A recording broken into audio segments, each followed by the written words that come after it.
The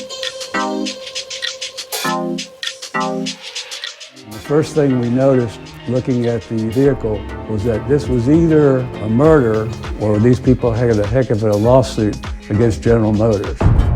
Everyone from Florida is stupid. Everyone from Florida is dumb. I might not be the brightest guy, but next to them my IQ's high. If they had guitars, here's how they'd strum. Hello and welcome to Serbian Internet. Today we're going to be talking about Florida man murders. There's pure evil in this world, and a bunch of it ends up in Florida. Florida Man Murders. The Florida Man Murders on the Oxygen channel. And this is going to be part of our new segment that we hope to be a new segment that's called... This is what happens when murder gets annoying. The Florida Man Murders on Oxygen channel has 4 episodes at the time of recording. The episode that we just saw is called what the now? Benson family bombing. I don't think that was the title, but that's what it is. That's what it is. Yeah, it was the Benson family got, well, almost all of the Benson family got blown up inside of a car in Florida. They're going out to look at a property that they're interested in procuring. It's a Suburban. Yes, it was driving around in a Chevy yes, Suburban. That's right. The same as Betty Broderick was driving around a Chevy Suburban. The same as Betty Broderick. In the movie, I'm not sure if she was actually driving a Chevy Suburban in real life, but that is correct, though. In the movie, a woman scorned that we reviewed, Meredith Baxter Burney, was indeed driving a Chevy Suburban from the 80s, and the Benson family murders took place in 1986. Now, the problem that I had with, well, there's a lot of problems, but the problem that I had with the Florida Man Murder series is it was so far from being like on their A game when they made this. There was a lot of stock footage that was so generic that it could have been used on any number, and it probably was, any number of true crime shows. yeah, it's pretty bad. They had generic footage of like the police tape being stretched around the crime scene, generic footage of cops handling evidence and putting them in bags, generic footage of like a squad car going down a street with its lights and sirens on. But this is all B-roll, fill-in stuff. They did refer to actual photos of pipe bomb and other evidence, but nothing where there was any reenactments or anything other than just straight stock footage that they could have gotten from anywhere. Yes, a lot of stock footage comprised the majority of the show.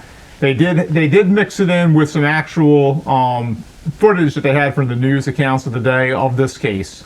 And yeah, okay, that was good. That was welcome. But the reenactments, it was really minimal. Yeah. That was really minimal. Like they didn't show much of the family talking too much. Somebody was blacked out in the background, which I didn't quite get. Yeah. Because she was on the stand anyway. Yes. She was blacked out. She was in the making of the show. Yeah. But she appeared on the stand. And the thing was is that her identity, as far as I remember, was actually known because she was referring to the victims as like her family members and stuff, and she's gonna miss her aunt and she can't believe that her brother did this or something like that. Like it was all it's very obvious who this person is. Yet she's in total silhouette. Yeah. So it kind of didn't make any sense. But we're going to show a clip real quick. So let's just take a look at that. From the damage to their bodies and what the scene looked like. We theorized Margaret Benson was sitting in the right front passenger seat, and the extensive damage to her body was to the left side of her body. Scott Benson was sitting in the driver's seat, and the extensive damage to his body was to the right side. The first bomb that went off was in the center console. The second bomb was in the left rear passenger seat. So that's a bunch of bad footage. Yes. That's what you're going to get. Correct. This is the Florida Man Murders. This is going to be repeated through 4 episodes. It's going to be a lot of bad footage like this. Yes. So you shouldn't watch it. We watched it. It's terrible. Now the stock footage problem gets even worse because they recycle the same shots. Some of the ones that we just played, you're going to see those same shots over and over and over for 1 hour. Now, we were talking about this when we got done watching this yesterday. We're like, this was really lacking on the meat and potatoes. It's very light on the meat and potatoes, right? It did not need to be an hour long. None of these episodes were justified at being stretched out to a 60-minute runtime. So if you want to do a 1 hour show, here's 4 stories. Yeah, for all the content, you could have cut it down to like 22 minutes. Yeah. Like just with the just cutting out a bunch of content alone, because it ran 47 minutes with commercials. Yes. Yeah. So it's shorter than the regular hour episode, but it's like limited commercials. Yes. But yeah, so if you condensed a little bit more of that show and got more into the facts and revealing other stuff instead of just trying to jump around and filling stuff with horrible stills, backup pictures, it was soul sucking. Soul sucking is good. It drained the energy. It sapped me of energy. When I got done watching it, it started out good. I thought it was going to be good. I was like, they call it a succubus, right? It's like the mythological creature that just sucks the life force out of you, right? Yeah. That's what I felt like. I think that perhaps this series is an actual succubus, but it's taking on the form of a horrible true crime show on cable TV. That's what I think this is. So, but let's talk about what we observed in the show. We'll give it credit where credit's due. Even though most of their stuff was stock footage, they did seem to have some shots that they went out on location and said, all right, let's set up our drone camera and have it flying around and get some shots of Naples, Florida. Yeah, they showed the whole community, the gated community. There's a bunch of rich people live there, of course. The golf course is on there, and they're like isolated. I think it's an isolated kind of island. Yeah. Yeah, so there's like one way in, one way out. But yeah, it seemed like a really nice place to live. Yes. That's where people don't blow up Suburbans every day.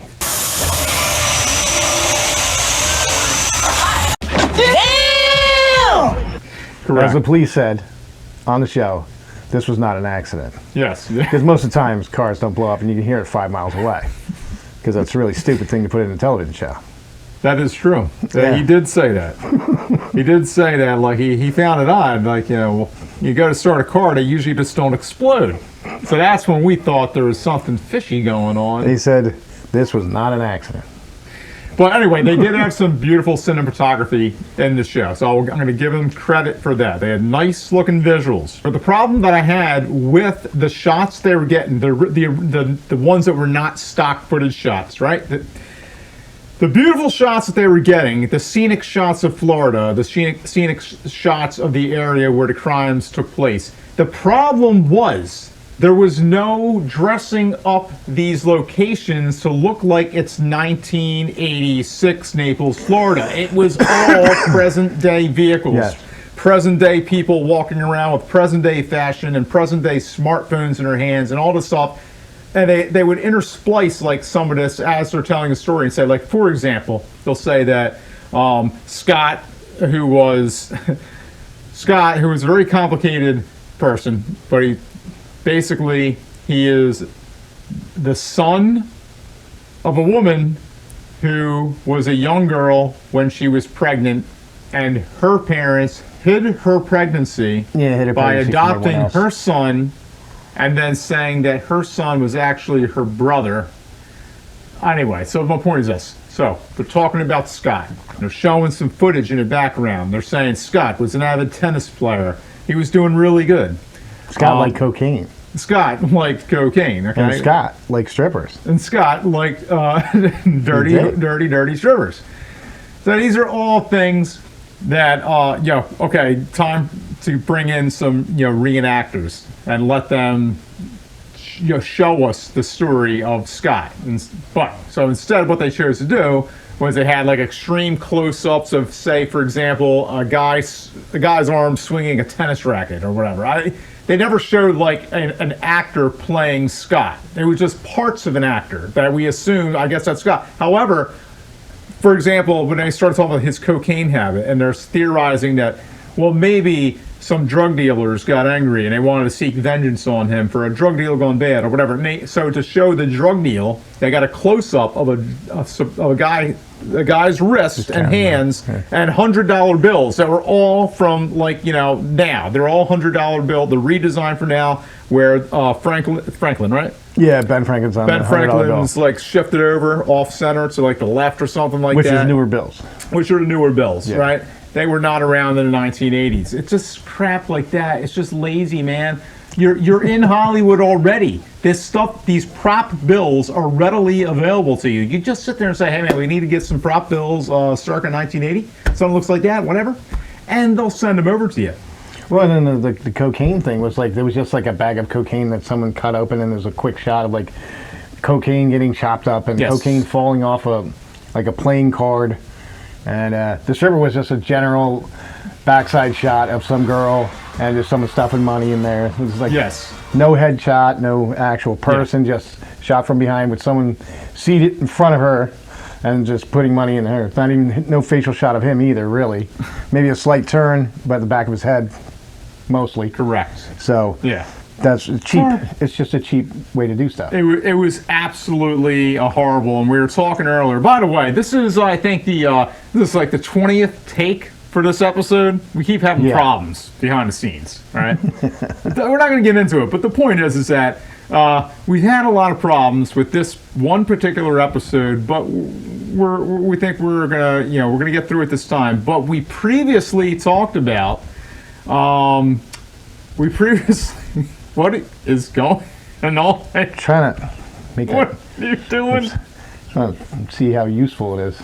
As a murder weapon. Well, yeah. You're saying if you had to murder somebody with was it the hot dog prongs? Or do you toast marshmallows on that, right? Yeah. Make some s'mores? In the eye, maybe. Oh my God. I guess that could probably work. You could do that. That would hurt.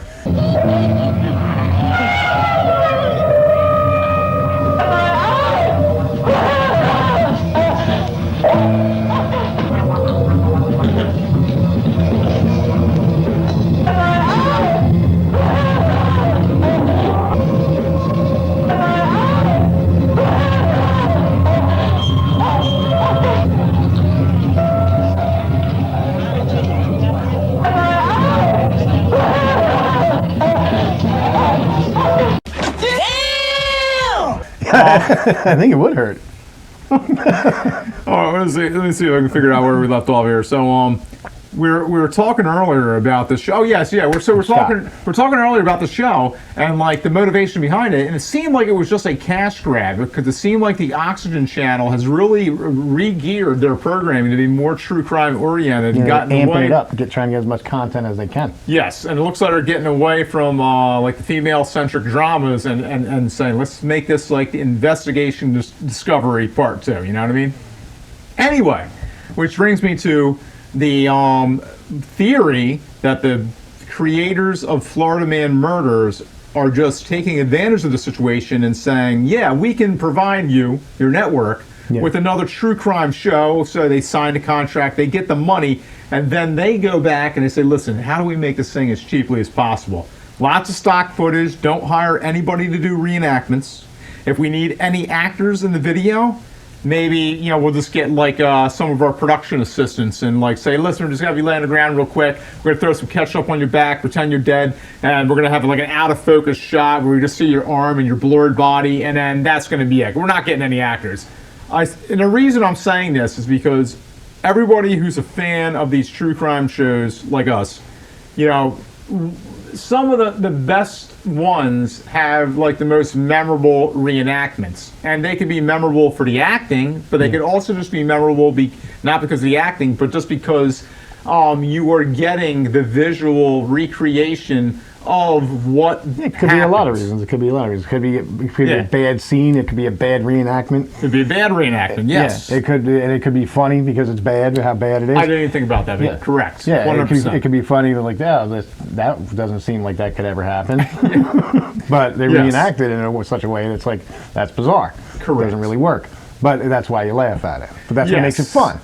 Yes. Yes. So I was watching. Anyway. Yes, I was actually watching one this morning. And it's all on my phone. We're using the phone to record, but I was watching a true crime show this morning that had me laughing because they had the recreation of the police investigators in this show. And so the actors, they're doing their part, they're acting like they've been working on this case, and they're at the office, and they're on the phone, they're chasing down leads, and then their partner comes in, and it's like, hey, where's your lottery ticket? And then the other cop's like, what are you talking about, lottery tickets? And he goes, yeah, because you just won the lottery, he confessed, or something to that effect. And then the cop goes, yes! Like that, right?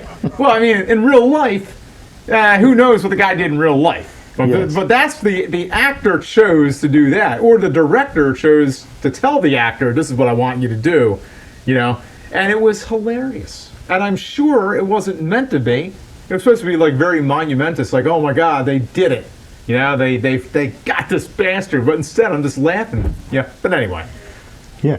So this had none of that. Yeah, I didn't have anything. There's none of that going on here. No. So if you like watching these true crime shows, and you're watching them just as a lark, it's not going to work. It will not work with Florida Man Murders. The gimmick ends with the title of the series. You're better off Donut Operator. You were talking about yesterday. Yeah, the Donut Operator is another YouTube guy. And he has Florida Man stories he goes through all the time. There's always some Florida man doing something very strange, Yes. like biting another person under an overpass or something like that. And he does it well. Yeah, does it very well. There's a bunch of these stories. So he's got 102 Florida Man stories. And they're all good. They're all pretty good. Somebody gets stuck in like a overhead exhaust system in a restaurant. Yes. And they're all covered in grease, and the police got to pull them out of the roof. Oh my God. That's some good stuff. So I'm sort of looking at these notes that we took yesterday, right? And I was like, this thing annoyed the crap out of me. This is something that just I couldn't stop obsessing over. When I saw it, I had to rewind it and look at it again to make sure that maybe I missed something. So they're interviewing the real life people who were involved in the Benson murder case. And it's present day, they got them sitting down and they're interviewing, right? They're interviewing this one gentleman, he's older. And he was talking about his time working on the case as a detective. And they put subtitles underneath of him, and the subtitles said exactly what he said. He said something like, and then we got the call, and they said, go look for this guy, or whatever, or whatever it was he said. And then the subtitle said exactly that. Is that like a car bombing in North Naples? Yeah, yes, what it was. Like, we got the That's call, what it was he a said. car bombing in North Naples, and they put the subtitle on the screen. I'm like, well, But just once. Just once. But he said it. He's back on camera said it- speaking again. Yeah, he said it in English. He wasn't speaking a different language. He wasn't speaking broken English where you're like, what did he say? And you got to put subtitles there, whatever. I heard him clearly. You heard him clearly. They put subtitles there. Then when they came back to him for the rest of the show, that no more subtitles. Like, so what was the reason for the subtitles to begin with? It pissed me off. I know. I had to get that out there. Then we got what's this?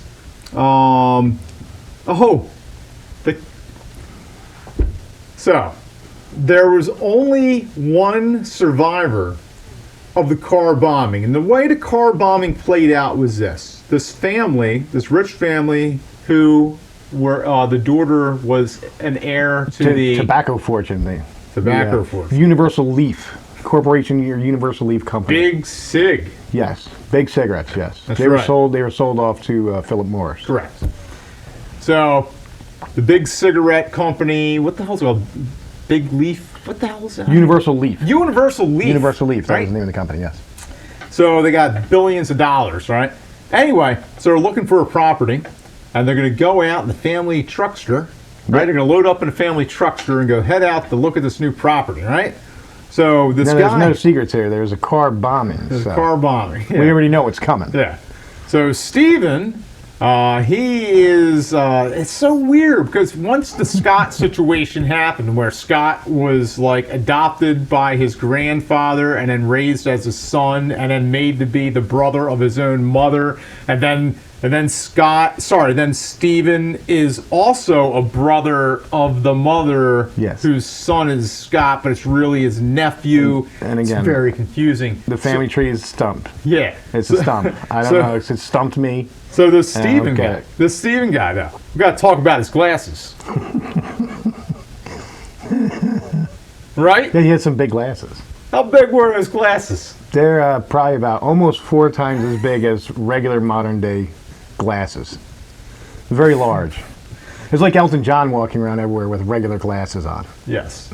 It was like he had 2 smartphones like on his face. It was Almost. Yeah, it was crazy. They're very large. So he has these big 80s glasses on, and he never smiles, right? There's no pictures that are presented of him smiling. Yeah. All the family pictures are him just standing there. And He's an easy read.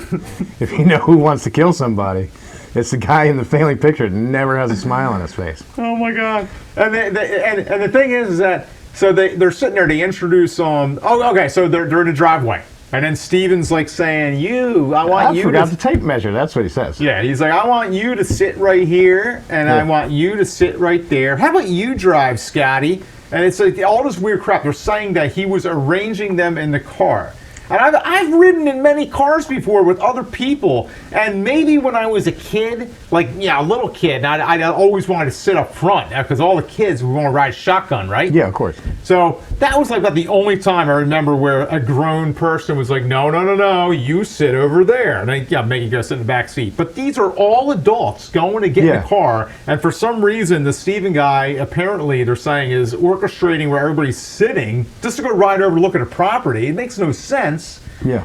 Then he forgot something. He says, I forgot the tape measure. For some reason, I don't know why they didn't tell us why he needed a tape measure. Nothing. Maybe for square footage? I don't know. So they're going to look at a property. Who knows? Because he's a billionaire, and he can't hire somebody to measure the square footage for him, I guess.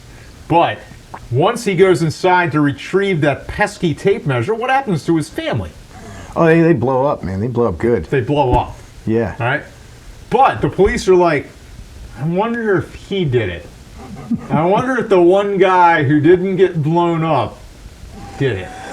I wonder if the one guy who didn't get blown up and told everybody where to sit did it. You know what? This one guy who didn't blow up, he used to make pipe bombs back in high school. We know that because in his yearbook, his friends said, hey man, we'll go bombing around next summer. Meaning, we'll go make some more pipe bombs. And apparently it was a known thing amongst the kids who went to school with him that, he used to make pipe bombs all the time and just blow stuff up. Because that's what he did. That's what he was Pipe Bomb Steve, and that's what we used to call him. And the police couldn't crack the case. They're like, I don't know, man. He's a rich guy now. Rich guys don't do that stuff. Yeah, they don't. It's got to be like somebody else. It's got to be somebody else, right? Maybe it's his son, Scotty. When this explosion happened, the girl jumps out of the car because she's on fire. That is correct. Before the second pipe bomb explodes. Who was it that jumped out of the car? Carolyn? Yes, Carolyn. And she's rolling around on the ground looking like Harvey Dent from The Dark Knight. And he just goes inside. He's like, goes inside. He's like, forget her. I'm just going inside. I'm gonna have a snack. She's literally burning to death from the explosion, and she's asking him for help. And he just goes inside to detonate the second bomb. He had 2 pipe bombs in the car. Yes. Now, very large pipe bombs. Yes. Said about 4 inches around and about a foot long each. Yes. Extremely large. Definitely meant to kill everyone. Not just the driver, not just the passenger, the whole car. Plus the whole car was torn apart. Mm-hmm. The roof was peeled all the way back. Both the doors are blown off. One of the doors is hanging by one hinge, I believe. And the whole back end's blown out. Everything. It was a pretty devastating explosion, and they said they could hear it 5 miles away. Yeah, it's just that's long distance to be hearing a bomb explosion.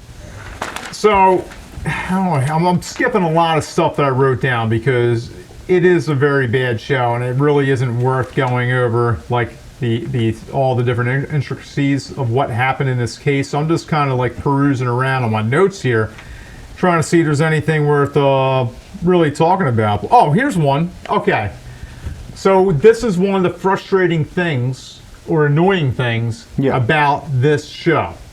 So they introduce this suspect whose name was Guido. And I call him Guido the Knight Rider guy because he was famous. Guido the Knight Rider guy was famous for making a remote-controlled real car. Like, you know, back in the 80s, the only car that could drive around for remote control was on the set of Knight Rider. They had a remote control car for Knight Rider to give the illusion that it was a self-driving car, right? So this guy, for some reason, the police were like, hey, there's that guy around here who figured out how to like remotely control a car. Remember him? Yeah, I saw him in the news. Well, and maybe he knows how to make bombs. Yeah, they figured he knows about electronics and cars and Yeah. stuff, so he could be the guy. I mean, you got all this time that you're wasting to make a remote control car. You're probably some bomb guy too. Yeah, let's go pick him up. But what about Steven, the husband or brother that stands to inherit billions of dollars if everybody's murdered? And he happens to know how to make pipe bombs, which is what killed him. No, that's stupid. It's probably that Knight Rider guy. Yeah, and Steven won't talk to the police for like for about 2 months. Yes. Won't talk to them all. Yes. Oh, how about that? How about the lawyer thing? That's another thing that irritates. This isn't the show that irritates me, but this is just in general. I've noticed this when you watch these true crime shows and they interview the police, and the police will say in many of these shows, and in this one too, and then he asked for his lawyer. And that right there was a red flag. I mean, if you're not guilty, well, what do you need a lawyer for? Which we just find to be incredibly bad advice. Yes. If so you're accused of a serious crime, I think you should probably get a lawyer and not talk to the police too much. Correct. So even though Steven is guilty, I'm sorry, I wouldn't mean to spoil it for you. Steven blew up his family. He knew how to make pipe bombs, and he made them, and then he used them. Well, that's one of the problems with the show, as it is anyway. It gives away that Steven is the bomber. Yeah. Even with like subtle foreshadowing, and the show crumbles at the halfway point because, like, you find out, oh, this bomb, this part, and like, oh, then he did that. Like, that was the end of the show. But yet the show was still on for like another 22 minutes. Oh, it was so horrible. Yeah, that's why it's just like we were just watching the show fall apart slowly until the show ended. Oh my God. I'm sorry. I'm looking at my notes right here. I'm like, what in the hell did I write? I must have had a heart attack or something when I wrote this. It looks like it's, and that's what the show is going to do to you. You're just going to have a stroke because it's just so bad. It looks like I wrote surveillance, screaming squirrel squall. Oh, I know what it is. Damn it, I know what it is. Okay. So another thing that made this show annoying. I'm talking earlier about the overuse of stock footage as opposed to getting reenactors proper props from that time period. You're talking about the sirens and stuff. Yeah, so what happened was the surveillance. So what happened was they said, and then the police started surveillance on Guido, the Knight Rider guy, right? So that's what they just said. So to visually demonstrate that they started surveillance, they show a squad car flying down the road at full speed with their sirens on and their whistle going, woo. And it's like, that's not how surveillance works, man. If you're going to be using stock footage, get stock footage of the... Like I said, the van, you said the FBI van or something like that. You said the place next door with someone with a telephoto lens or a telescope and listening device to bug the house or something, or even following, just someone following another car would be sufficient enough. And none of our car just following another car. Because the only car we know is the car that exploded. Yes. So they could have used any brand of car. Mm-hmm. Oh my God, let's see. I got really not too much content to fill 1 hour, but yeah, we said that already. This is pretty much it's all bones. It's all bones. The show is all bones. There's no meat. There's nothing. There's no meat. I'm looking for something. It's just the structure of one of the shows, but they never fill out anything. This guy kind of rolls through. There is one thing that's pretty interesting. I doubt. Right, but you can find this out just by Googling the I guess the Benson family bombing or the Benson family murders. You can just Google it and you'll see this. You don't have to watch this show, but in the show, they show archival footage of the trial, right? And Steve Benson's lawyer looked like caveman David Letterman. Okay. Oh yeah, he was. Well, yeah, he kind of looked like David Letterman. It kind of looked like Very David tall. Letterman if he was a caveman. I guess is the best way to describe what I meant by caveman David Letterman. It's David Letterman if he was a caveman, and the lawyer.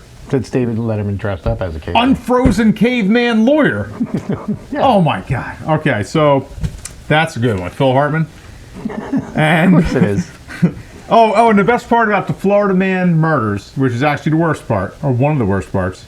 So they're trying to capitalize on the media's obsession with the Florida Man thing, right? That's now a thing on all the news networks. They're like, Florida Man, blah, blah, blah. Where else? Florida. Everybody knows about that. So at the end of each episode of Florida Man Murders, they have this like old guy. I say old guy. He's probably like an attorney or something, but he's older, and he'll have to say something like kind of witty that has to do with like what in it. So he'll be like this because Florida Man murders, Florida Man criminals, in general, Florida Man stories. The setup is that you have a criminal who is so bad at being a criminal that he just messes everything up and gets caught or whatever because he's an idiot, right? So they at the end of every episode of Florida Man Murders, the old guy lawyer, he says, "Well, that's Stephen Benson. What a knucklehead. Just like a Florida Man criminal for you. I mean, any other murderer would have gotten away from it, but he's just so stupid." And it's just like, yeah, I mean... That's the tagline they're going to use. Someone's going to throw the Florida Man thing in every episode. Yeah. That's how it's going to be. And it's just like, It's not really necessary. It's not necessary, and it's really forced. Really forced, right? You come to the Sunshine State. Yeah. O.J. Simpson lives there. Yes, that's good. They actually did talk about O.J. Simpson. They said this was the same magnitude of the O.J. Simpson trial. That's what they said on it. I don't know if I believe that. I think that's a bunch of crap. They said the most dangerous thing you could find in Florida is O.J. Simpson. What about alligators? I think I'm more scared of O.J. Simpson. They got Burmese pythons, man. They like grow to like 30 feet long and they eat like cows. There's a lot of Florida cows going around the Everglades, right? Well, if there were, they'd probably be eaten by the Burmese pythons. But still, you think that the Burmese pythons are less of a threat than O.J. Simpson? That's hard to say. It really is. It's a toss-up. All right, so is there any other things that, as we're watching this that you think they should know about how horrible this is? I was just waiting for a good moment so I could laugh at how ridiculous this is, but it just couldn't. It gave me nothing. Yeah. It gave me nothing. There was nothing there. I was like, it's got to be the Florida Man thing. It's got to be. That's got to be good. Yeah. Oh, yeah. So the setup. I was wrong. The setup was, so we didn't know what we were going to watch yesterday, so we flipped on the on-demand and brought up the grid of all the murder shows. And we're just kind of scrolling through all this TV series, all the different TV series about true crime. So we're scrolling through them and stuff, reading the titles and everything, and he saw the Florida Man. He's like, hey, check that out. I'm like, all right, I'll put a tack in it. Well, let's see what else is there. We went through all of them. And then he's like, I really think the Florida Man, that sounds like it's going to be pretty good. Let's check that out. Like, triple murder, a car bombing. I mean, why wouldn't you think that's got to be kind of good? Yeah. So as we brought up the Florida Man series, they had the list of the 4 episodes that are currently available at this time, right? And I was like, oh shit, I saw this one. Like episode 1 was about the 2 bodybuilder guys in Florida who were kidnapping very wealthy people, torturing them, killing them, and then assuming their identities, taking their credit cards, draining their bank accounts, everything. Draining their bank accounts, taking their property, their houses, their cars, all that nonsense. Pain and Gain movie with Mark Wahlberg and Dwayne "The Rock" Johnson. That is correct. Yeah. Right? Yeah. Now, this was not the first time, like most of these true crime shows, it's not the first time that they were covered in one of these true crime shows. It's been covered before, I think, on a show that was on ID, right? Maybe it was Dateline, it's been ID, done. whatever it was. Yeah, because before the movie even came out, they started rerunning that. Yes. So. And what I'm going to look online as I'm editing this video, and I'll put the title down below. But the true crime show that I've seen previously, before the Florida Man did their version, about the two weightlifters doing that stuff we just talked about, was much better. The reenactments that they did were, right on point. It was shot very well, as also, so that was a plus. And this one right here, again, it was just very, very lazy. Now, they did another two more episodes. Let's see, so we did. You know what would have helped the show like really well is if they had a really good narrator. Yeah. If they had a really good narrator to push the story along, and it's just like not there. Oh my God. It would have made the show a lot better. Oh my God. I just realized. You mean like Robert Stack? No. Donnie Wahlberg. Donnie Wahlberg. We got to talk about him next time. Anything else? No, that just about wraps it up. All right. Okay. Next time we'll talk about Donnie Wahlberg and his headline news true crime show. Very scary people. Don't be buying those Suburbans from the 80s. They all seem to explode or drive through someone's house. That is true.